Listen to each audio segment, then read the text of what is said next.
আখেরি মোনাজাতের মধ্য দিয়ে আজ শেষ হচ্ছে বিশ্ব ইজতেমার প্রথম পর্ব। অংশ নিতে ময়দান অভিমুখে মুসল্লিদের স্রোত, আশপাশের এলাকায় যান চলাচল বন্ধ। বঙ্গবন্ধুর স্বদেশ প্রত্যাবর্তন দিবসে প্রধানমন্ত্রীর শ্রদ্ধা। 16 ডিসেম্বরের বিজয়ের পূর্ণতা আসে জাতির জনকের প্রত্যাবর্তনে, মত বিশ্লেষকদের। দরিদ্র ও শিক্ষাবঞ্চিত তরুণদের প্রভাবিত করে জঙ্গি তৎপরতায় সম্পৃক্ত করছে জেএমবি। ধর্মের অপব্যাখ্যা দিয়ে ঢোকানো হচ্ছে আত্মঘাতী স্কোয়াডে। বিএনপির ইসলাম বিরোধী কাজের জন্যই জোট ছাড়ছে বিভিন্ন শরিক দল, মন্তব্য আওয়ামী লীগের। এতে জোটের কোনো ক্ষতি হবে না বলছে বিএনপি। এবং সারচার্জের নামে কোটি কোটি টাকা হাতিয়ে নিচ্ছে বিদেশি এয়ারলাইন্সগুলো। বেশি দামে টিকিট কিনতে হচ্ছে যাত্রীদের, চিঠি দিয়েও সাড়া পাচ্ছে না মন্ত্রণালয়।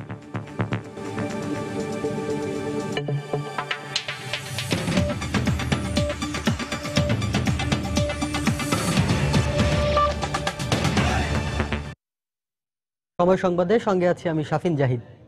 আখেরি মোনাজাতের মধ্য দিয়ে আজ শেষ হচ্ছে মুসলিম উম্মার দ্বিতীয় বৃহত্তম জমায়েত বিশ্ব ইজতেমার প্রথম পর্ব। ঠান্ডা উপেক্ষা করে লাখো মুসল্লি জমায়েত হয়েছেন টঙ্গীর তুরাগ তীরে। মোনাজাতে অংশ নিতে ভোর থেকেই বাড়ছে দেশের বিভিন্ন প্রান্ত থেকে আসা মুসল্লিদের ভিড়। ফজরের নামাজের পর থেকে ময়দানে শুরু হয়েছে আম্বয়ান। লাখো মুসল্লির জিকির আজকারে এখন মুখর হয়ে উঠেছে তুরাগ তীরের ইজতেমা ময়দান। দেশের নির্ধারিত 17টি জেলার মুসল্লিরা ছাড়াও বিদেশ থেকে আসা ধর্মপ্রাণ মুসল্লিরাও অংশ নিয়েছেন মুসলমানদের দ্বিতীয় বৃহত্তম জমায়েতে। এদিকে মোনাজাতে অংশ নিতে গতরাত 3টা থেকে গাজীপুর চৌরাস্তা থেকে আবদুল্লাপুর, কামারপাড়া থেকে আশুলিয়া এবং টঙ্গী স্টেশন রোড থেকে মিরের বাজার পর্যন্ত যান চলাচল বন্ধ করে দেওয়া হয়েছে। পুলিশের পক্ষ থেকে জানানো হয়েছে বেলা 12টা পর্যন্ত এসব সড়কে যান চলাচল বন্ধ থাকবে। এছাড়া ভিক্ষুক ও হকারদের উচ্ছেদের পাশাপাশি ইজতেমার সার্বিক আইন শৃঙ্খলা রক্ষায় কাজ করে যাচ্ছে পুলিশ। 4 দিন বিরতি দিয়ে 2 পর্বের এই ইজতেমার দ্বিতীয় পর্ব শুরু হবে 15 জানুয়ারি।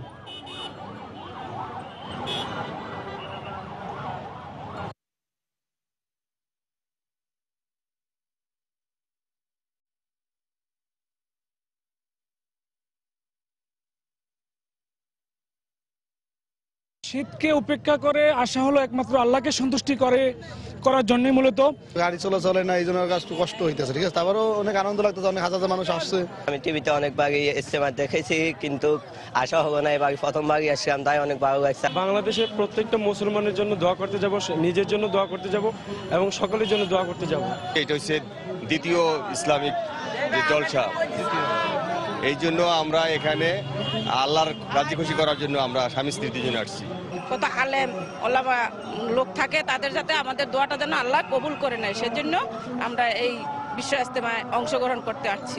বাংলাদেশের জন্য এবং সারা মুসলিম বিশ্বের জন্য যেমন শান্তি বর্ষিত করো, এই জন্য আমি আসছি, আল্লাহর কাছে দোয়া চাইতে আছি সবার জন্য, নিজের জন্য এবং সবার মুসলমানের জন্য। দর্শক, এই মুহূর্তে ইজতেমা ময়দানে আছেন আমাদের সহকর্মী খান মোহাম্মদ রুমেল, উত্তর এলাকায় আছেন রিপোর্টার তারিকুজ্জামান শিমুল এবং বিমানবন্দর এলাকায় আছেন রিপোর্টার কামরুজ্জামান মামুন। সেখানকার খবর জানতে প্রথমে চলে যাচ্ছি রুমেলের কাছে। রুমেল, আর কিছুক্ষণ পরেই তো আখেরি মোনাজাত শুরু হবে, তো এখন সেখানকার কি অবস্থা? তো এই মুহূর্তে আমরা দেখছি যে তাদের যে 3 নম্বর উসুল ইলম ও জিকির, অর্থাৎ জ্ঞান এবং জিকির, তার উপর এই মুহূর্তে বয়ান করছেন। বয়ান মঞ্চ থেকে বয়ান চলছে। আরও যেই পরবর্তীতে আরও যে 3টি, অর্থাৎ সহিনিয়ত, ইকরামুল মুসলিমিন এবং সবশেষ দাওয়াত, এই 3টি বিষয়ের উপর বয়ান শেষে তারপরে আখেরি মোনাজাত অনুষ্ঠিত হবে। তো এই পর্যন্ত সকাল 7টা থেকে বয়ান শুরু হয়ে এখন 10টার মতো বাজে। 2 ঘন্টা সময়ের মধ্যে মাত্র 3টি বিষয়ের শেষ হয়েছে, আরও 3টি বিষয় বাকি রয়েছে। তো সেই হিসাবে ধারণা করছি যে আরও বেশ খানিকটা সময় লাগবে আখেরি মোনাজাত অনুষ্ঠিত হতে। কমপক্ষে এখন থেকে আরও 1 থেকে 1.5 ঘন্টা সময় লাগার সম্ভাবনা রয়েছে আখেরি মোনাজাত অনুষ্ঠিত হওয়ার জন্য। তবে এই মুহূর্তে আমরা যেটি দেখছি যে আখেরি মোনাজাতে অংশ নেওয়ার জন্য কিন্তু এখানে লাখো লাখো মানুষ জড়ো হয়েছেন এবং বেলা যত বাড়ছে আমরা দেখছি যে মুসল্লিদের সংখ্যা ততই কিন্তু বাড়ছে এখানে। এবং এই মুহূর্তে আমরা যেটি দেখছি যে এই যে ইজতেমা ময়দানের চারপাশের যেসব ফাঁকা জায়গাগুলো রয়েছে সব জায়গাতেই মুসল্লিরা অবস্থান নিয়েছেন এবং এখনও পর্যন্ত দলে দলে মুসল্লিরা আসছেন। আর যে বয়ানের কথা বলছিলাম সেটি হচ্ছে যে বলছিলাম যে ইলম ও জিকিরের উপর এই মুহূর্তে বয়ান চলছে। তো আপনারা জানেন যে ইলম শব্দের অর্থ হচ্ছে জ্ঞান। তো এখান থেকে সেই ধরনের জ্ঞানের কথা বলা হচ্ছে যেই জ্ঞান অর্জন করা একজন মুসলমানের জন্য ফরজ, অর্থাৎ ইসলামী জ্ঞান অর্জন। বলা হচ্ছে যে ইসলামের যেসব বিধিবিধান রয়েছে এবং ইসলামে যেসব বিষয় পালন করতে বলা হয়েছে এবং যেসব বিষয় থেকে বিরত থাকতে নিষেধ করা হয়েছে সেই জ্ঞানটুকু প্রত্যেক মুসলমানকে অর্জন করতে হবে এবং সেই জ্ঞানটুকু শুধু অর্জন করলেই চলবে না, সে অনুযায়ী আমল করতে হবে। আর এখানে একটা বিষয় বলে রাখি আমি যে বরাবরই কিন্তু তাবলিগ জামায়াতের যারা আছেন এখানে মুরব্বীরা আছেন, প্রত্যেকটি বয়ানের ক্ষেত্রে আমরা দেখি যে তারা হচ্ছে আমলের দিকে সবচেয়ে বেশি গুরুত্ব দেন। তো এখানেও সেই ধরনের গুরুত্বই দেওয়া হচ্ছে।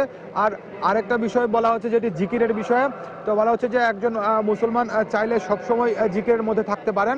তো সব বিভিন্ন ধরনের জিকির রয়েছে। তো তারা যেটি বলছেন যে কোরআন তেলাওয়াত এটি হচ্ছে সবচেয়ে বড় জিকির। বলা হচ্ছে যে যদি সময় পাওয়া যায় দিনের বেশি যখনই হোক সেটি হচ্ছে বেশি করে কোরআন তেলাওয়াত করা, সেই ধরনের নির্দেশনা এখান থেকে দেয়া হচ্ছে। আর সকাল থেকে আমরা আপনাকে জানিয়েছিলাম যে টঙ্গী এলাকায় তীব্র কুয়াশা এবং শীতের প্রকোপ অনেকটা বেড়েছে। তো এই মুহূর্তে আমরা যেটি দেখছি যে আস্তে আস্তে কিন্তু কুয়াশা কেটে যাচ্ছে, কিন্তু কুয়াশা কাটলেও এখনো পর্যন্ত কিন্তু রোদের দেখা মেলেনি। রোদ না থাকলেও এবং শীতের তীব্রতা থাকলেও আমরা যেটি দেখছি যে মুসল্লিদের সমাগম কিন্তু কমছে না, মুসল্লিদের সমাগম বরং যতই সময় গড়াচ্ছে ততই বেড়েই চলেছে। এবং এখানে যারা মুসল্লিরা এই আখিরি মোনাজাতে অংশ নিতে আসছেন তারা এই মুহূর্তে আর ইজতেমার যে মূল প্যান্ডেল রয়েছে সেইখানে তারা আর জায়গা পাচ্ছেন না, কারণ সেগুলো আগেই ভরে গেছে। এই মুহূর্তে মুসল্লিরা বিভিন্ন জায়গায়, রাস্তায় কিংবা বিভিন্ন ফাঁকা জায়গায় সেসব জায়গাতে তারা অবস্থান নিচ্ছেন এবং সেখানে বসেই তারা এই আখেরি মোনাজাতে অংশ নেবেন। আর আপনি জানেন যে এবারের ইজতেমাকে কিন্তু সবচেয়ে বেশি নিরাপত্তা দেওয়া হচ্ছে, কারণ গত কয়েক বছরগুলোতে যতগুলো ইজতেমা অনুষ্ঠিত হয়েছে আমরা দেখেছি যে এবারের মতো নিরাপত্তার কড়াকড়ি কোনো বেলাতেই ছিল না। তো আজকে গত 2 দিন ধরে যে পরিমাণ নিরাপত্তা ছিল, আজকে নিরাপত্তার পরিমাণ আরও অনেকটাই বেড়েছে। যে ইজতেমাতে মূল যে মাঠ সেখানে প্রবেশের যে 18টি প্রবেশপথ রয়েছে সেগুলো ছাড়াও যেসব জায়গায় অর্থাৎ আশপাশে যেসব সড়ক মহাসড়কগুলো দিয়ে মুসল্লিরা পায়ে হেঁটে ইজতেমা ময়দানের দিকে আসছেন সব জায়গাতে আমরা দেখেছি যে একটু পরপরই আইন শৃঙ্খলা রক্ষাকারী বাহিনীর সদস্যরা তারা অবস্থান নিয়েছেন এবং তারা যারা মুসল্লিরা আছেন সেসব মুসল্লিদেরকে যে নির্দিষ্ট রুটগুলো নির্ধারণ করে দেওয়া হয়েছে সেই রুটগুলো অনুসরণ করেই এই ইজতেমার আখিরি মোনাজাতে অংশ নিতে কিংবা ময়দানের দিকে আসতে তারা নির্দেশনা দিচ্ছেন। আর আইন শৃঙ্খলা রক্ষাকারী বাহিনীর সদস্যরা বলছেন যে আজকে যে আখিরি মোনাজাতে গত 2 দিন ধরে এখানে যে পরিমাণ মুসল্লি ছিলেন তার থেকে আরও কয়েক গুণ বেশি মুসল্লির সমাগম এখানে হবে। তো সে কারণে সবাই যাতে সুষ্ঠুভাবে এবং নিরাপদে আখিরি মোনাজাতে অংশ নিতে পারেন সে কারণেই তারা সব রকম ব্যবস্থা গ্রহণ করেছেন। তো টঙ্গীর ইজতেমা ময়দান থেকে আমার কাছে এখন পর্যন্ত এতটুকুই ছিল। চলে যাচ্ছি উত্তরাতে, সেখানে আছেন আমাদের সহকর্মী তারেকুজ্জামান শিমুল।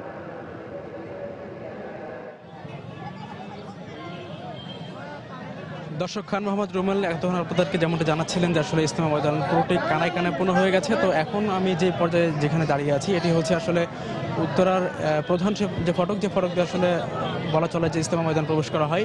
তো এই পুরো এলাকা দেখতে পাচ্ছেন যে প্রচণ্ড রকম মুসলিমদের এখানে পুরোপুরি অসংখ্য মুসলিম এখানে ইতিমধ্যে এসে হাজির হয়েছেন এবং তারা দেখছেন যে এখনো পর্যন্ত দলে দলে হাজার হাজার মুসলিম এখনো এই ইজতেমা ময়দানে আখেরি মোনাজাতে শরীক হওয়ার জন্য তারা এখানে আসছেন। এবং যেমনটা দেখতে পাচ্ছেন যে আসলে এই মুসলমানদের এই জনস্রোত আমরা ভোর থেকে দেখছি, এখানে লক্ষ্য করছি যে এবং যেটি বরাবরই প্রতি ইজতেমার সময় এটি দেখা যায় এবং সেটি দেখা যাচ্ছে যে ধীরে ধীরে জনস্রোত বাড়ছে। এবং এখন পর্যন্ত আমরা যেমনটি জেনেছি যে আসলে আবদুল্লাহপুর পার হয়ে আমাদের এই যে জায়গাটাতে আমরা অবস্থান করছি এই পর্যন্ত মোটামুটি এখন মানুষজন এসে থেকেছে এবং কিছুক্ষণের মধ্যে হয়তো এই জনস্রোত আরও বেশি বাড়বে। এবং এটি অন্যবার আমরা যেমনটি দেখে থাকি যে আসলে এটি পুরো এলাকায় জনসমাগম এত পর্যায়ে বেড়ে যায় যে শেষ পর্যন্ত এটি আসলে এয়ারপোর্ট এলাকায় এবং সেটি ক্রস করে যায়। তো সেই দিক বিবেচনায় এখানকার যারা আইন শৃঙ্খলা রক্ষাকারী যারা বাহিনী আছেন তারা আসলে খুবই সতর্ক অবস্থানে রয়েছেন এবং তারা আমাদেরকে জানাচ্ছেন যে আসলে এবার যেহেতু বেশ কিছু শঙ্কা সাম্প্রতিক বিভিন্ন ঘটনার কারণে বেশ কিছু শঙ্কা কাজ করছে, সেই বিষয়টি লক্ষ্য রেখেই তারা পর্যাপ্ত সংখ্যক তাদের বাহিনী এখানে মোতায়েন করে রেখেছেন এবং আমরাও দেখেছি তারা সাধ্যমতো তাদের মতো চেষ্টা করছেন এবং চারপাশের বিভিন্ন এলাকা থেকে যারা আসছেন তাদের সন্দেহভাজন মানুষজনকে তারা যেমন চেক করছেন, পাশাপাশি যানবাহন এবং অন্যান্য যে ধরনের গাড়ি ঘোড়া আছে সেগুলোতে তারা তাদের মতো করে নিয়ন্ত্রণ আরোপ করেছেন। এবং তারা দেখতে পাচ্ছি যে আইন শৃঙ্খলা যারা বাহিনী আছেন তারা এখানকার যারা মন্ত্রী এমপি যারা আছেন তাদেরকেও অনেক ক্ষেত্রে আমরা দেখেছি তল্লাশি করছেন এবং সতর্ক করছেন যারা তারা জন্য তাদের যেসব লোকজন আছে সেসব লোকজন যেন একতাবদ্ধ হয়ে যেন এখানকার ভিতরে প্রবেশ না করে এবং কোনো ধরনের কোনো বিশৃঙ্খলা যেন সৃষ্টি না হয়।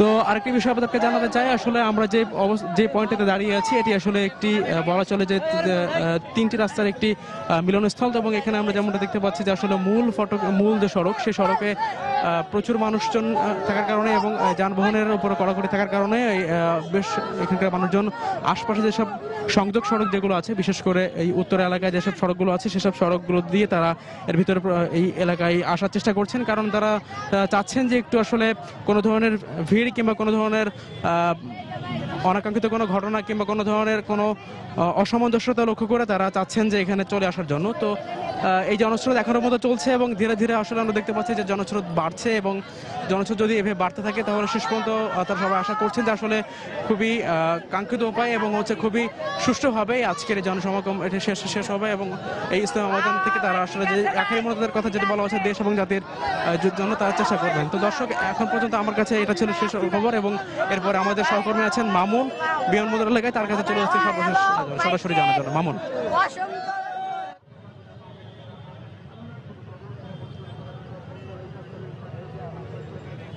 ধন্যবাদ শিমুল। যেমনটা বলছিলেন যে ফজরের নামাজের পর থেকে শুরু হওয়া জনস্রোত কিন্তু এখন জনসমুদ্রে পরিণত হয়েছে, এবং আমরা এখন রয়েছি বিমানবন্দরের সামনে যে ইউসিবি চত্বর রয়েছে সেই ইউসিবি চত্বর এলাকায়, এবং আমরা দেখেছি সকাল 7টা থেকে 8টা বা 9টা অবধি যে পর্যন্ত যে পরিমাণ মানুষের ভিড় ছিল সেই ভিড় কিন্তু এই ঠিক 10টার কিছু আগ থেকে শুরু হয়ে এখন কিন্তু বলা চলে যে রাস্তায় আসলে তিল ধারণের ঠাঁই নেই, উপচে পড়া ভিড় রয়েছে এক কথায় বলা চলে। আর একটি তথ্য আপনাকে জানাই যে এই বিমানবন্দরের যে ইউসিবি চত্বর রয়েছে, ইউসিবি চত্বর থেকে কিন্তু শুধু মোটরসাইকেল এবং সাইকেল ছাড়া আসলে কাউকেই কিন্তু কোনো যানবাহনই কিন্তু আর ভেতরে ঢুকতে দেওয়া হচ্ছে না, রিক্সা, সিএনজি, ভ্যান বা কোনো কিছুই আসলে ভেতরে ঢুকতে দেওয়া হচ্ছে না। তো এখানে আমরা আইন শৃঙ্খলার কাজে যারা নিয়োজিত রয়েছেন সেই আইন শৃঙ্খলা বাহিনীর সদস্যদের সাথে কথা বলেছি, তারা জানিয়েছেন যে নিরাপত্তার স্বার্থে আসলে এই ব্যবস্থা নেওয়া হয়েছে। এবং আরেকটু আগ থেকে যদি আপনাকে জানিয়ে রাখি যে আমরা দেখেছি যে কুড়িল বিশ্ব রোড রয়েছে, সেই বিশ্ব রোড থেকেই কিন্তু ইজতেমাগামী যে গাড়িগুলো রয়েছে সেই গাড়িগুলো ছাড়া কোনো গাড়িকে ঢুকতে দেওয়া হচ্ছে না, এবং এই বিমানবন্দরের সামনে থেকে ইজতেমাগামী কোনো গাড়িকেও ঢুকতে দেওয়া হচ্ছে না। এখান থেকে হয় পায়ে হেঁটে যেতে হচ্ছে অথবা মোটরসাইকেলে অথবা সাইকেলে করে। তো আমরা কিছুক্ষণ আগে কিন্তু ঘুরে এসেছি বিমানবন্দর রেলওয়ে স্টেশনের ভেতর থেকে, আমরা দেখেছি যে 7টি মোনাজাত স্পেশাল ট্রেন দেয়া হয়েছে আজকের দিনের জন্য এই মোনাজাতকে কেন্দ্র করে। সেই 7টি ট্রেনের 4টি কিন্তু ইতিমধ্যেই ছেড়ে চলে গেছে, আর এই ঘন্টার মধ্যে কিন্তু বাকি 3টি যাওয়ার কথা রয়েছে, এবং এই 7টি ট্রেন কিন্তু আজ সারা দিনই আসলে যাত্রী আনা নেওয়া করবে কমলাপুর থেকে টঙ্গী স্টেশন এবং টঙ্গী স্টেশন থেকে কমলাপুর পর্যন্ত।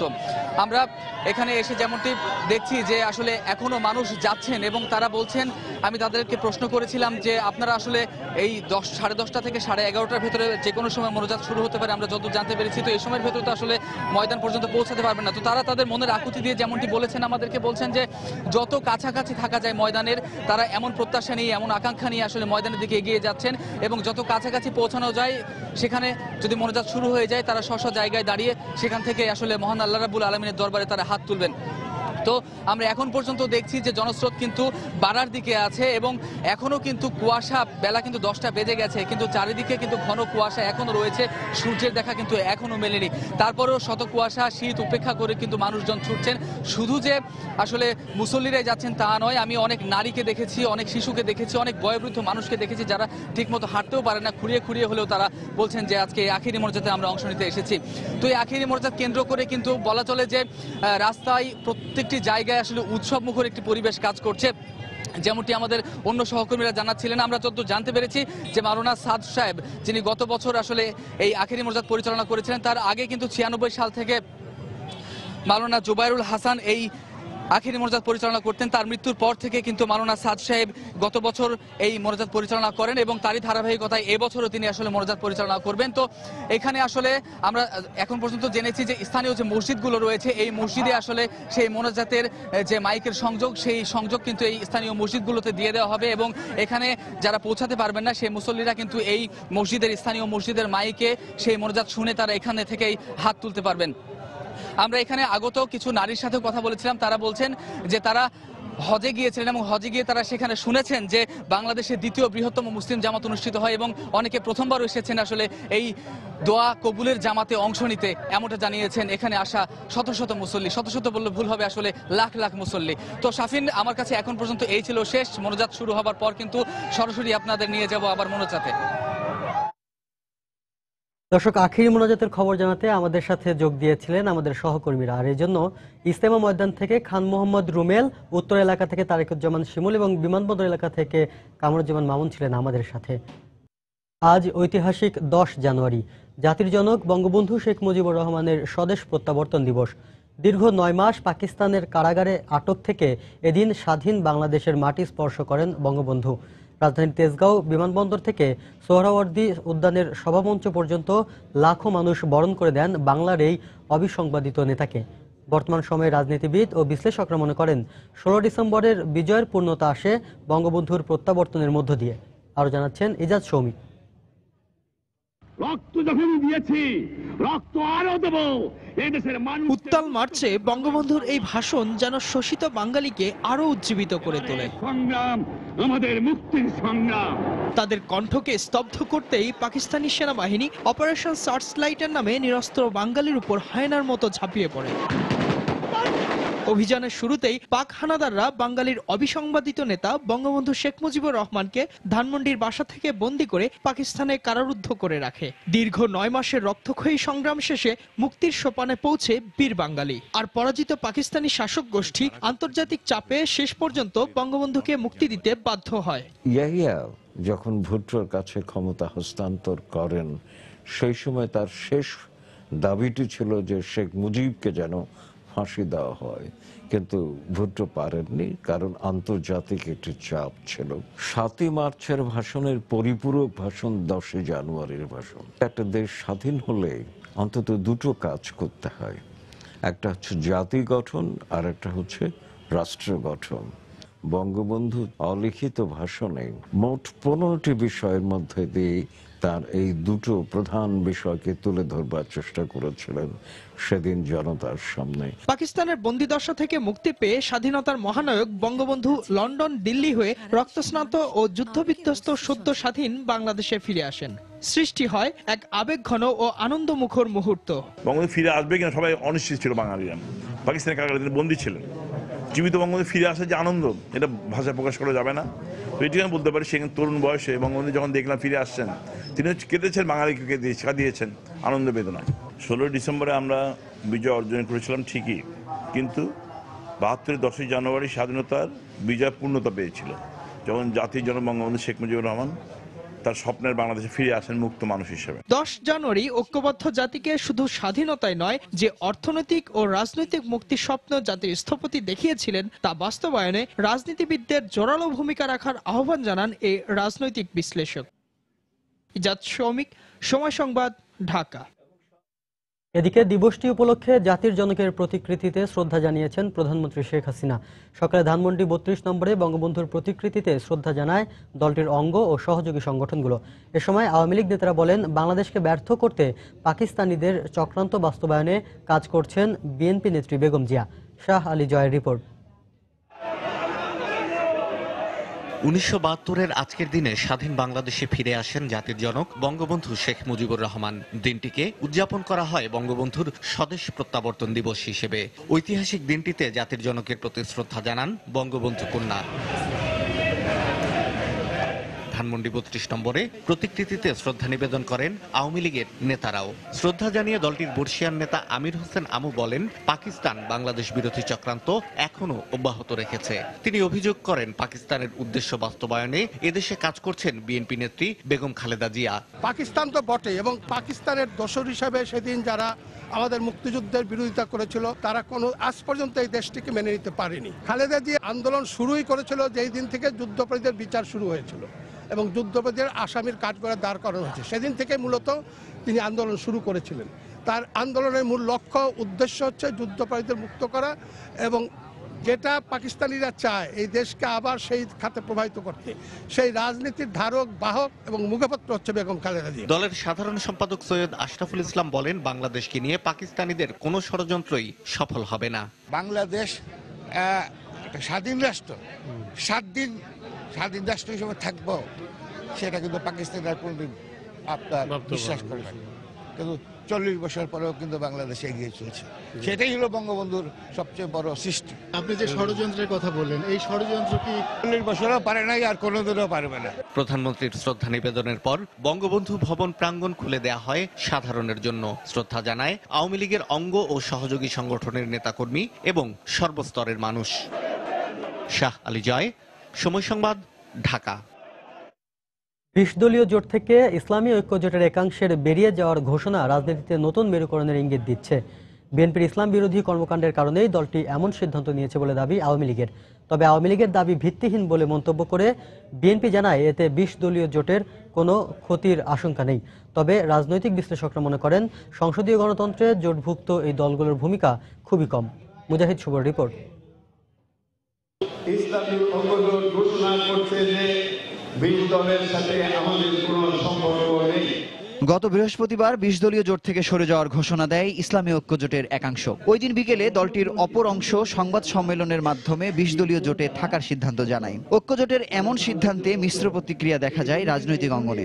আওয়ামী লীগের দাবি, সন্ত্রাসী ও ইসলাম বিরোধী কাজে বিএনপি নেত্রীর ইন্ধন থাকায় ইসলামী দলটি মুখ ফিরিয়েছে 20 দলীয় জোট থেকে। ধর্ম নিয়ে যারা, বিশেষ করে ধর্ম ভীরু মানুষ, তারা কি করে এই ধরনের, যে নেত্রী সবসময় অধর্মের কাজ করেন তার নেতৃত্বে এতদিন কিভাবে ছিল, এটা একটা অবাক ব্যাপার ছিল। তা আজকে যদি তারা বিএনপির এই সমস্ত ইসলাম বিরোধী কার্যকলাপ এবং সন্ত্রাসনাশক কর্মকাণ্ডের প্রতি তারা যদি বিতশ্রদ্ধ হয়ে বেরিয়ে যায়, এটা অস্বাভাবিক কিছু না, এটাই স্বাভাবিক। তবে আওয়ামী লীগের এমন সিদ্ধান্ত প্রত্যাখ্যান করা হয় বিএনপির পক্ষ থেকে। আওয়ামী লীগের দল ভাঙ্গার রাজনীতির অপকৌশল অনুযায়ী সরকারের স্পষ্ট মদদে ইসলামী ঐক্য জোট এমন ভুল সিদ্ধান্ত নিয়েছে বলে জানায় বিএনপির এই নেতা। ইসলামী ঐক্য জোট যখন দেখছে যে এই সরকারের বিরুদ্ধে আন্দোলন হয়তোবা আরো দীর্ঘায়িত হবে, তারা আর তর সইতে পারছে না। আওয়ামী লীগ সবসময় সচেষ্ট থাকে নিজেরা যাতে শক্তিশালী থাকে, আর বিরোধী দলের মধ্যে এইরকম ভাঙন করে বা ভিন্ন মতের সৃষ্টি করে যাতে তাদেরকে দুর্বল রাখা যায়। তবে রাজনৈতিক বিশ্লেষকরা বলছেন, ধর্মকে ব্যবহার করে কিছু সুযোগ সুবিধা নেওয়া ছাড়া রাজনীতিতে এসব দলগুলোর তেমন কোনো ভূমিকা নেই। কোনো কোনো মহল থেকে হয়তো একটা আগ্রহ আছে যে ইসলামিক দলগুলোকে নিয়ে একটি মোর্চা গঠন করা, যে মোর্চাটা বিএনপির কাউন্টার হিসেবে দাঁড়িয়ে যেতে পারে ভবিষ্যতে। পরিসংখ্যান বলছে যে ইসলামিক ঐক্য জোটের সংসদীয় রাজনীতিতে তেমন কোনো প্রভাব নেই। ফলে এই দলটা বিএনপি থেকে বেরিয়ে গেলেও খুব বড় ধরনের আবেদন সৃষ্টি করতে পারবে বলে আমার মনে হয় না। বিএনপি তথা 20 দলীয় জোটের রাজনীতি বেগম জিয়াকে নিয়ে আবর্তিত হওয়ায় জোটের ভবিষ্যৎ বেগম জিয়ার রাজনৈতিক পরিণতির উপর নির্ভর করছে বলেও মন্তব্য করেন বিশ্লেষকরা। মুজাহিদ শুভ, সময় সংবাদ, ঢাকা। সময় সংবাদে আরো থাকছে, রাজশাহীতে যেখানে সেখানে গড়ে উঠেছে শিক্ষার্থীদের মেস, নেই সঠিক তথ্য, তদারকি না থাকায় বাড়ছে অপরাধ প্রবণতা।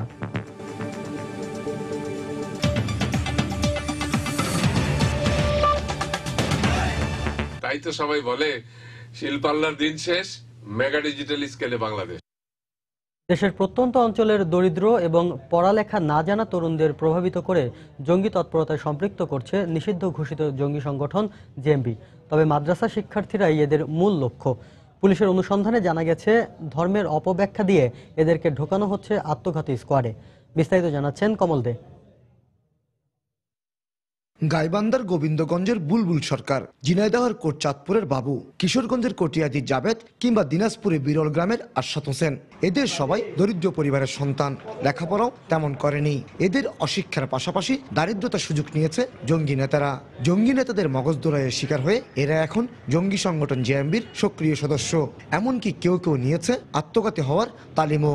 এই যে ভুল শিক্ষা এবং ভুল ব্রেন ওয়াশ করার কারণে তারা এই সমস্ত সদস্যরা আত্মঘাতী সংঘাতের দিকে যাচ্ছে এবং তারা সুইসাইডাল স্কোয়াড হিসাবে তারা আত্মহত্যা করতে চায় নিজেরা। পুলিশ কর্মকর্তাদের মতে মূলত দাওয়াতি কার্যক্রমের মাধ্যমে শুরু হয় মগজদোলাই, চূড়ান্ত পর্যায়ে এসে নামানো হয় অপারেশনাল কার্যক্রমে।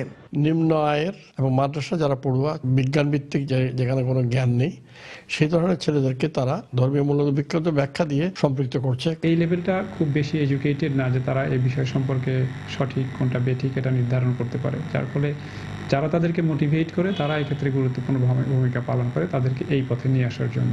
এদিকে অপব্যাখ্যায় বিভ্রান্ত না হয়ে এই ধরনের জঙ্গি তৎপরতা থেকে স্বাভাবিক জীবনে ফিরে আসার আহ্বান জানান ইসলামী এই চিন্তাবিদ। যাদের ব্রেন ওয়াশ করতেছে তাদের একটু বিবেচনা উদয় হওয়া দরকার, কারণ যে কথাগুলো বলে তারা মগজ দোড়াই করতেছে সেই কথাগুলোর সাথে বাস্তবতার কতটুকু মিল আছে এটা যাচাই করা দরকার, কারণ ইসলাম তো জঙ্গিবাদকে সমর্থন করে না। পুলিশের জিজ্ঞাসাবাদ এবং আদালতে দেওয়া স্বীকারোক্তিমূলক জবানবন্দিতে জেএমবি সদস্যরা জানিয়েছে সারা দেশে তাদের সক্রিয় সদস্যের সংখ্যা প্রায় 500। কমল দে, সময় সংবাদ, চট্টগ্রাম। সরকারি সিদ্ধান্ত অমান্য করে জ্বালানি সারচার্জের নামে বিদেশি এয়ারলাইন্সগুলো কোটি কোটি টাকা হাতিয়ে নিচ্ছে এমন অভিযোগ করেছে দেশীয় ট্রাভেল এজেন্সিগুলো। সিভিল এভিয়েশন কর্তৃপক্ষ সারচার্জ সমন্বয় করে টিকিটের মূল্য নির্ধারণ করার নির্দেশ দিয়ে চিঠি দিলেও তা মানছে না এই এয়ারলাইন্সগুলো। বিষয়টি স্বীকার করলেও এখনও সংশ্লিষ্ট মন্ত্রণালয়ের পক্ষ থেকে নেওয়া হয়নি কোনো কার্যকর পদক্ষেপ। বিস্তারিত জানাচ্ছেন ইমতিয়াজ আহমেদ। জ্বালানি তেলের দাম বাড়ার কারণে 2005 সালে বিমানের মূল ভাড়ার সঙ্গে অতিরিক্ত সারচার্জ আরোপ করে এয়ারলাইন্সগুলো। কিন্তু গত 1.5 বছরে বিশ্ববাজারে জ্বালানি তেলের দাম কমলেও বাংলাদেশ থেকে ভ্রমণের ক্ষেত্রে বাড়তি সারচার্জ আর কমায়নি বিমান পরিচালনাকারী প্রতিষ্ঠানগুলো। অথচ অন্য দেশ থেকে বাংলাদেশগামী সব ধরনের বিমান পরিবহনে কমেছে বাড়তি সারচার্জ। দেশীয় ট্রাভেল এজেন্সিগুলোকে বিমান ভাড়ার উপর 7% কমিশন দেওয়ার যে পদ্ধতি রয়েছে তা ফাঁকি দিতেই বিমান ভাড়ার চেয়ে জ্বালানি সারচার্জ বেশি নির্ধারণ করা হয়েছে বলে অভিযোগ ট্রাভেল এজেন্সিগুলোর। মালয়েশিয়া থেকে মালয়েশিয়ান এয়ারলাইন্স যখন বাংলাদেশে আসে এবং বাংলাদেশ থেকে যখন মালয়েশিয়া যায় তার কোনো ফুয়েল সারচার্জ নাই। বাংলাদেশ থেকে যখন একই এয়ারক্রাফটে পাশের সিটে বসে একটি প্যাসেঞ্জার যাবে তার ক্ষেত্রে কিন্তু তারা ফুয়েল সারচার্জটা ইম্পোজ করছে। 2014 সালে প্রায় 20,000 কোটি টাকার কাছাকাছি তারা বাংলাদেশ থেকে বৈদেশিক মুদ্রা নিয়ে গেছে। এদিকে বেসামরিক বিমান পরিবহন ও পর্যটন মন্ত্রী বলেন, এর আগেও এ বিষয়টি অবহিত করে সিভিল এভিয়েশন অথরিটিকে চিঠি দেওয়া হয়েছে, কিন্তু এখনো এ ব্যাপারে কোনো পদক্ষেপ নেয়নি বিমান সংস্থাগুলো। সারচার্জের ব্যাপারে মন্ত্রণালয় থেকে বহু আগে এই নির্দেশ ক্যাবকে আমরা দিয়েছি, আমাদের বেসামরিক বিমান চলাচল কর্তৃপক্ষকে আমরা দিয়েছি, এবং সর্বশেষ আমাদের কাছে যেটা জানানো হয়েছে যেটা এখনো পর্যন্ত বাস্তবায়িত হয়নি। আমরা ক্যাবকে আবার বলবো, আমরা তাদের বলেছি যে সমস্ত এয়ারলাইন্সকে দেখে এটা ইমপ্লিমেন্ট করার জন্য ব্যবস্থা নেওয়ার জন্য। তো আমরা আশা করি শীঘ্রই ক্যাব তাদেরকে ডাকবেন এবং ডেকে এটা স্পষ্ট করে বলবেন। তবে বিদেশি বিমান সংস্থাগুলোর উপর বাংলাদেশের সরাসরি কোনো কর্তৃত্ব না থাকার বিষয়টি স্বীকার করে বেসামরিক বিমান পরিবহন ও পর্যটন মন্ত্রী বলেন, প্রয়োজনে বিষয়টি বিদেশি এয়ারলাইন্সের ক্ষেত্রে তাদের নিয়ন্ত্রক সংস্থাকে জানানো হবে। ইমতিয়াজ আহমেদ, সময় সংবাদ, ঢাকা। সময় সংবাদে আরো থাকছে, বঙ্গবন্ধু গোল্ড কাপে আজ বাহরাইনের বিপক্ষে মাঠে নামবে বাংলাদেশ অলিম্পিক দল। গতবারের হতাশা ভুলে জয় চায় বাহরাইন, অভিন্ন লক্ষ্য বাংলার যুবাদের।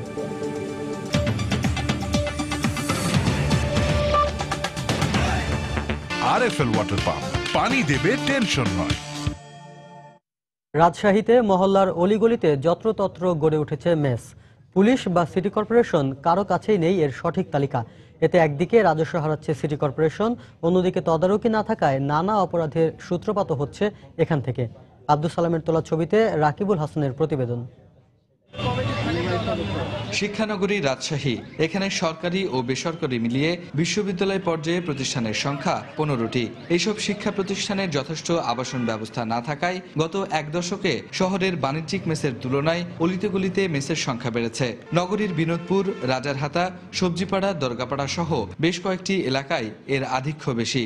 এলাকাবাসীদের দাবি, এর ফলে বেড়েছে কিছু সামাজিক সমস্যাও। যখন আমাদের ছেলেমেয়েরা স্কুল কোচিং এ বের হয় তখন তাদের ট্রিট করলো, মেয়েদের মেস থাকলে সেখানে ছেলেদের আনাগোনা হচ্ছে। এখানে কে কারা থাকে এটা তো আমরা জানি না, তাদের তথ্য ডাটা বাড়িওয়ালার কাছে থাকা উচিত। শহরের 4টি থানার হিসেবে এখানে মেসের সংখ্যা 430টি, আর সিটি কর্পোরেশনের রেজিস্ট্রেশন প্রাপ্ত মাত্র 7টি। এতে নজরদারি না থাকায় অলিতে গলিতে গড়ে ওঠা মেসের সুযোগ নিচ্ছে অপরাধীরা। এগুলো যাতে সুষ্ঠুভাবে পরিচালিত হয় আমাদের নজরদারি আছে। আমরা মাঝে মধ্যে এগুলো রেড করি, অভিযান পরিচালনা করি। যারা এগুলো পরিচালনা করেন এটা তাদের অনেক দায়িত্ব রয়ে গেছে। কোনো অসঙ্গতি থাকলে পুলিশকে সংবাদ দেয়া এটা তাদের নৈতিক দায়িত্ব। তবে শিক্ষার্থীদের কথা মাথায় রেখে মেস তৈরি আর পরিচালনায় নীতিমালার পাশাপাশি রাজস্বের অন্তর্ভুক্ত করে মেস নিয়ন্ত্রণের কথা জানালেন দায়িত্বরত মেয়র। আমরা যে অ্যাসেসমেন্ট কমপ্লিট করলাম সেটার ক্রস চেকিং চলছে যে আসলে ঠিকমতো হয়েছে কিনা অ্যাসেসমেন্টগুলো। তবে সামাজিক নিরাপত্তার বিষয়টা মাথায় রেখে আমরা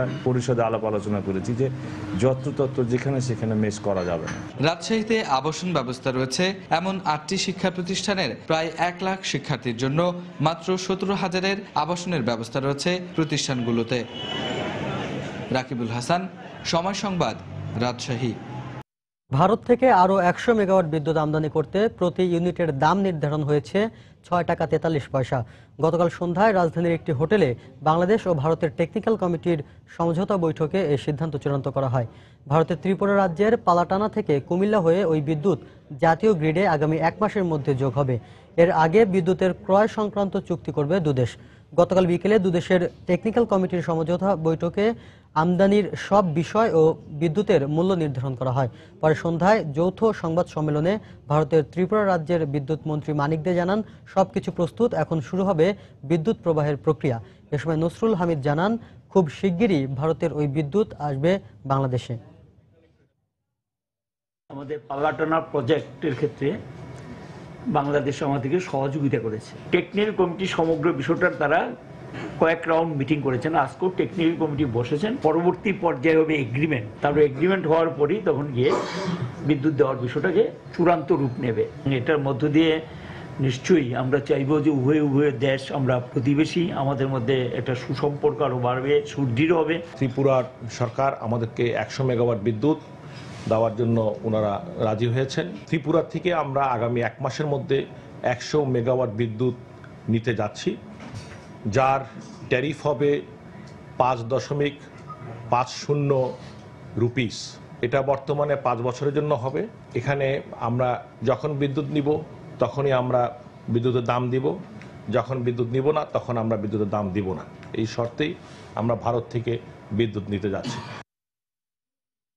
সিলেটের বিসিক শিল্পনগরে নেই নিরাপত্তার কোনো ব্যবস্থা। শিল্পাঞ্চলের কোথাও কোনো সড়কবাতি না থাকায় রাতে অন্ধকারচ্ছন্ন হয়ে পড়ে পুরো এলাকা। থাকে না টহল পুলিশও, যে কারণে চুরি ছিনতাই বিসিক এলাকার নিত্যসঙ্গী। সবশেষ গত শুক্রবার রাতে দুষ্কৃতিকারীদের হাতে খুন হন খাদ্য প্রস্তুতকারী কোম্পানি বনফুলের 2 শ্রমিক।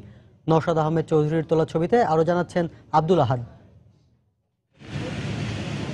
অরক্ষিত অবস্থায় আছে গুরুত্বপূর্ণ এই জায়গাটি, নেই কোনো সড়ক বাতিও। রাত হলেই ভুতুড়ে এলাকায় পরিণত হয়। শ্রমিকরা বলছেন, রাতে শিল্পাঞ্চলের ভিতর আতঙ্ক নিয়েই চলাচল করতে হয় তাদের। অন্ধকারে এখানে প্রায় ঘটে চুরি, ছিনতাই সহ নানা অপরাধমূলক কর্মকাণ্ড। এত বড় বড় শিল্পপতি কিন্তু কোনো সিকিউরিটি নেই। সন্ধ্যা 7টার পরেই আমরা হাঁটতে পারি না। গলা চুরি ধরে, পেটে চুরি ধরে, বলে কি আছে বাইর কর। খুঁটিতে লাইট নাই, এই লাইটের অন্ধকার কারণে এই ঘটনা ঘটতেছে। সবচেয়ে খারাপ অবস্থা বিসিকের রাস্তাঘাট ও ড্রেনেজ ব্যবস্থার। শিল্প মালিকদের অভিযোগ, এগুলো সংস্কারের কথা বললে উল্টো ট্যাক্স বাড়িয়ে দেওয়া হয় তাদের ওপর। এত বড় রাস্তা ব্যবসায়ীদের পক্ষে রাখা সম্ভব নয়। তো সরকারকে আমরা সার্ভিস দিচ্ছি, এটা সরকারিভাবে হওয়া দরকার। নিরাপত্তায় শ্রমিকরা শিল্প পুলিশের দাবি জানালেও এসএমপি বলছে তারাই যথেষ্ট। আর নিরাপত্তা প্রাচীর কিংবা সড়কবাতি তাদের দায়িত্ব নয় বলে জানায় বিসিক কর্তৃপক্ষ। আমরাই যথেষ্ট এখানকার নিরাপত্তা দেওয়ার জন্য। আর ভবিষ্যতে যদি লাগে সেটা তো পরবর্তী সময় আমাদের হায়ার অথরিটি এই ব্যাপারে চিন্তা করবে। আমরা ইনস্ট্রাকশন দিয়ে রাখছি অনেককে, সব মালিকই, যে যার যার গেটে মানে বাতি যেন রাখে। 1996 সালে বিসিক শিল্পনগরী প্রতিষ্ঠার পর আজও কোনো উন্নয়ন কাজ হয়নি এখানে। তবে সম্প্রতি 8 কোটি টাকার উন্নয়ন প্রকল্প পাঠানো হয়েছে মন্ত্রণালয়ে। আব্দুল আহাদ, সময় সংবাদ, সিলেট। উত্তরবঙ্গ সহ দেশের বিভিন্ন স্থানে বেড়েছে শীতের প্রকোপ। সারাদিনই থাকছে হিমেল হাওয়া আর কুয়াশা। গত 3 দিনে ঠাকুরগাঁওয়ে তীব্রভাবে জেঁকে বসেছে শীত। সারাদিনই কুয়াশার চাদরে ঢাকা থাকছে পুরো এলাকা। গরম কাপড়ের অভাবে সবচেয়ে বিপাকে পড়েছে খেটে খাওয়া সাধারণ মানুষেরা।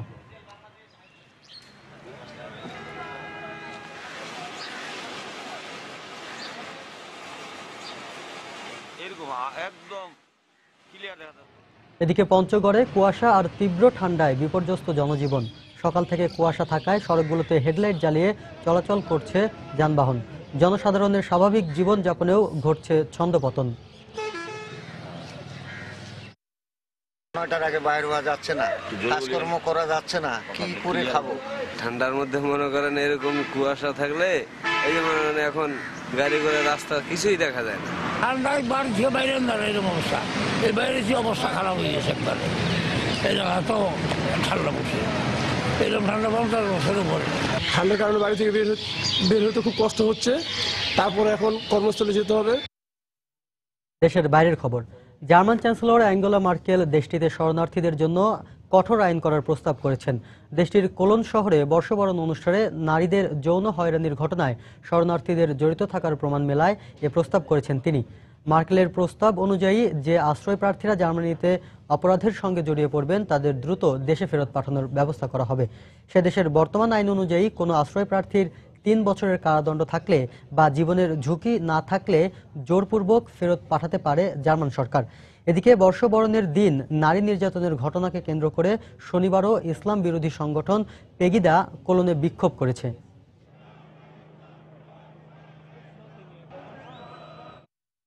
মিশরের গিজায় 2 পুলিশকে গুলি করে হত্যার দায় স্বীকার করেছে জঙ্গি গোষ্ঠী আইএস।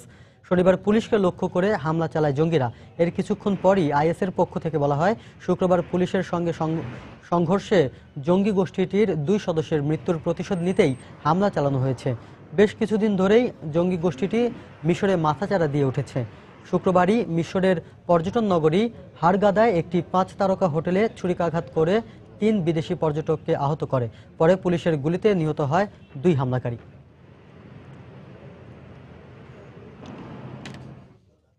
বঙ্গবন্ধু গোল্ড কাপের খবর, সেমিফাইনালের লক্ষ্য নিয়ে বাহরাইনের বিপক্ষে বঙ্গবন্ধু গোল্ড কাপে নিজেদের প্রথম ম্যাচে মাঠে নামবে বাংলাদেশ অলিম্পিক দল। একই সঙ্গে এই টুর্নামেন্টের মধ্য দিয়ে এসএ গেমসের প্রস্তুতিটাও সেরে নিতে চায় বাংলার যুবারা।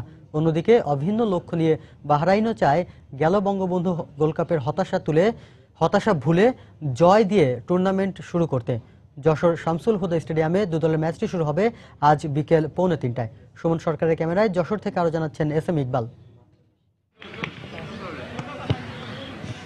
কম্বোডিয়া, মালদ্বীপ আর বাহরাইনকে সাথে নিয়ে নিশ্চিতভাবে বঙ্গবন্ধু গোল্ড কাপের গ্রুপ অফ ডেথে অবস্থান করছে বাংলাদেশ অলিম্পিক দল। তারপরও লক্ষ্যে অবিচল বাংলার যুবারা। দূরের নিশানাটা এসএ গেমস হলেও তারা আত্মবিশ্বাসটা বাড়াতে চায় গোল্ড কাপের সেমিফাইনাল খেলেই। বঙ্গবন্ধু গোল্ড কাপে নাম লেখানোর আগে তরুণ আর অভিজ্ঞদের মিশেলে এই দলটি অনুশীলন করেছে প্রায় 1 মাস। অংশ নিয়েছে বাংলাদেশ সেনাবাহিনীর বিপক্ষে একটি প্রস্তুতি ম্যাচেও, যার ফলাফলটা ইতিবাচক হলেও দলের সামর্থ্যটা কোচ যাচাই করতে চান বিদেশিদের সাথে লড়াই করেই। লক্ষ্য আমাদের এসএ গেমস, তবে এই টুর্নামেন্টকেও আমরা গুরুত্বের সাথে দেখছি, কেননা দল হিসেবে আমরা নিজেদের কতটুকু গুছিয়ে নিতে পেরেছি তা জানা যাবে এখান থেকেই।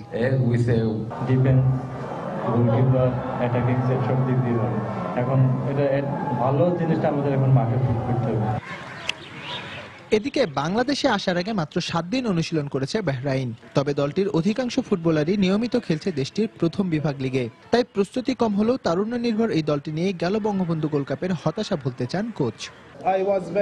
এটা ঠিক যে বাংলাদেশ সম্পর্কে আমাদের কোনো ধারণা নেই, তবে আমরা আমাদের সামর্থ্য সম্পর্কে জানি আর সেটা কাজে লাগিয়েই টুর্নামেন্টের সেমিফাইনাল খেলতে চাই আমরা। এসএ গেমসের প্রস্তুতি স্বার্থেই বঙ্গবন্ধু গোল্ড কাপে নাম লিখিয়েছে বাংলাদেশ অলিম্পিক দল। একই সাথে চোখ আছে টুর্নামেন্টের সেমিফাইনালের দিকেও, যেখানে প্রথম পরীক্ষাটা বাহরাইনের বিপক্ষে হলেও সানচেজ শিষ্যরা অনুপ্রেরণা খুঁজছে বঙ্গবন্ধু গোল্ড কাপে মামুনুলদের পাওয়া লঙ্কানদের বিপক্ষে প্রথম জয় থেকে। যশোর বিজিবি মাঠ থেকে এসএম ইকবাল, সময় সংবাদ। 2017 সালের মধ্যে বাংলাদেশ ক্রিকেট দল আইসিসি র্যাঙ্কিংয়ে 5-এর মধ্যে থাকবে, এমনটাই বিশ্বাস সাকিব আল হাসানের। সময় সংবাদকে সাকিব জানিয়েছেন এবছর অনেক টি20 ম্যাচ খেলার সুযোগ থাকায় পারফরমেন্সে আরও উন্নতি করতে চান তিনি। সাকিব আল হাসানের বিশেষ সাক্ষাৎকারের 3য় ও শেষ পর্ব আজ। রিপোর্ট হুমায়ুন কবির রোজের।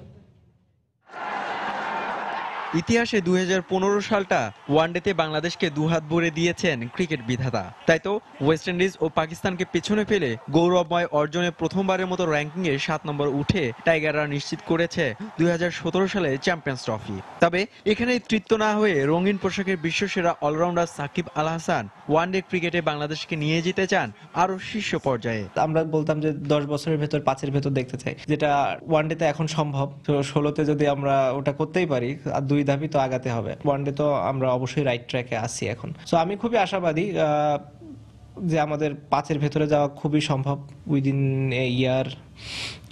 টি-20 ক্রিকেট জন্ম নেওয়ার পর গেল 10 বছরে মোটে 46টি ম্যাচ খেলেছে বাংলাদেশ। তবে মজার ব্যাপার হলো ওয়ার্ল্ড টি-20 মূল পর্বে খেললে এবছর অন্তত 18টি টি-20 খেলবে টাইগাররা। টি-20 র্যাঙ্কিং নিয়ে আসলে আমি খুব একটা চিন্তিত না, কারণ আমার কাছে মনে হয় আমরা অনেক কম খেলছি, এই কারণে আমাদের পারফরমেন্সের লেভেলটা এরকম অবস্থা। আমরা যখনই বেশি খেলা শুরু করব আমরা বুঝতে পারবো খেলাটা আসলে কি ধরনের। আফ্রিদির পর বিশ্বের দ্বিতীয় ক্রিকেটার হিসেবে টি-20তে 1000 রান ও 50 উইকেট শিকারের আরেকটি ডাবল রেকর্ডের অপেক্ষায় সাকিব। তাই তো বিশ্ব ক্রিকেট আকাশে টি-20তে সাকিব হলেন বড় বিজ্ঞাপন।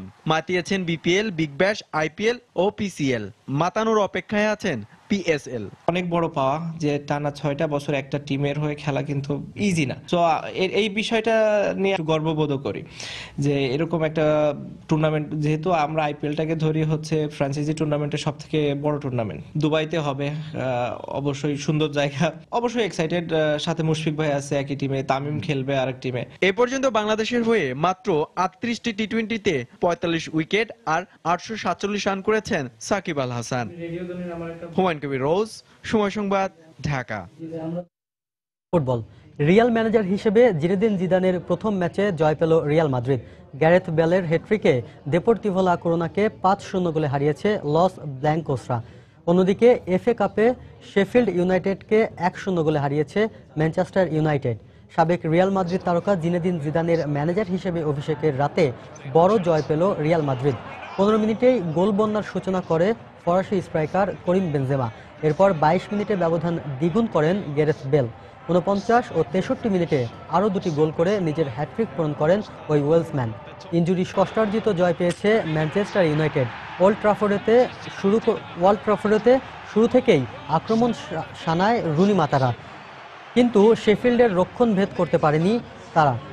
ম্যাচের অন্তিম মুহূর্তে মেমফিস ডিপে একটি পেনাল্টি আদায় করে নেন। স্পট কিক থেকে অধিনায়ক রুনি গোল করে জয় নিশ্চিত করে স্বাগতিক দলের। মাছ ধরতে পছন্দ করেন অনেকেই। ছুটির দিনে অনেকেই অবসর কাটান মাছ ধরে। দক্ষিণ কোরিয়ার হোয়াচেওনে চলছে এখন মাছ ধরার উৎসব।